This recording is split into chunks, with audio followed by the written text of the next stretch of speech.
राजा भृतहरि और अमरफल।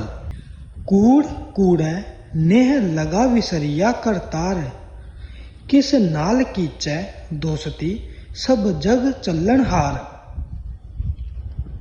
एक बार राजा भृतहरि ने अपने महलों में एक सती की तारीफ की जिसने अपने पति के साथ जलकर जान दे दी थी, क्योंकि उन दिनों भारत के कुछ भागों में सती प्रथा जारी थी।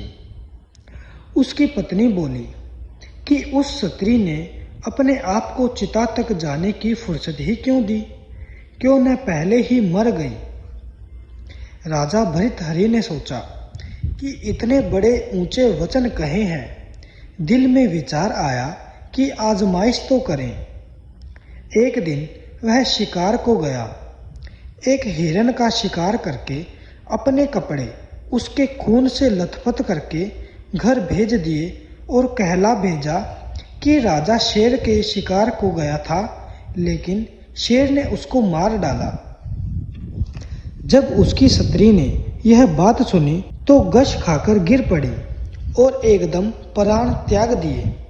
राजा भृतहरि को बहुत अफसोस हुआ कि इतनी नेक पत्नी हाथ से गवा दी, लेकिन जल्दी ही उसने दूसरी शादी कर ली। कुछ समय बाद एक साधु राजा के पास आया और उसे एक फल दिया जिसमें यह खूबी थी कि बूढ़ा खाए तो सदा के लिए जवान हो जाए। भृतहरि ने सोचा, मैंने फल खाया तो क्या फायदा, रानी को दे दूं। उसने सोचा कि यह भी पहली पत्नी जैसी होगी और फल देते समय यह बता दिया कि इसके खाने से बूढ़ा हमेशा के लिए जवान हो जाता है। बदकिस्मती से उसकी दूसरी रानी पहली रानी से बिल्कुल उलट थी। रानी का दिल कोतवाल पर था। उसने वह फल कोतवाल को दे दिया। कोतवाल उस रानी से ही प्रेम नहीं करता था, उसकी प्रीति एक वेश्या के साथ भी थी। उसने वह फल वेश्या को दे दिया। वेश्या को जब उस फल के गुणों के बारे में पता चला तो उसने सोचा कि मेरी सारी उम्र बुरे कामों में ही बीती है, मैंने फल खाकर यही कुछ करना है, क्यों न यह फल राजा को दे दूं। राजा बड़ा धर्मात्मा है, उसके राज्य में प्रजा को बहुत अधिक सुख है। जब राजा के पास फल आया उसने पहचान लिया। वेश्या से कहा कि सच बता, यह फल कहाँ से लाई है। कहने लगी, कोतवाल से मिला था।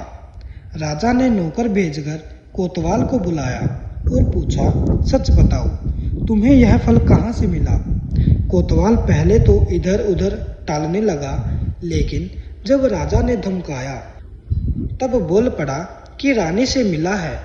फिर रानी को बुलाया। उस वक्त राजा भृतहरि ने पहले अपने आप को कोसा कि धिक्कार है, मुझको तो मैंने एक पतिव्रता स्त्री को बेकार में आजमाइश की और फिर ऐसी औरत के जाल में फंसा। फिर धिक्कार है उस रानी को जो राजा को छोड़कर नौकर के पीछे भागती है।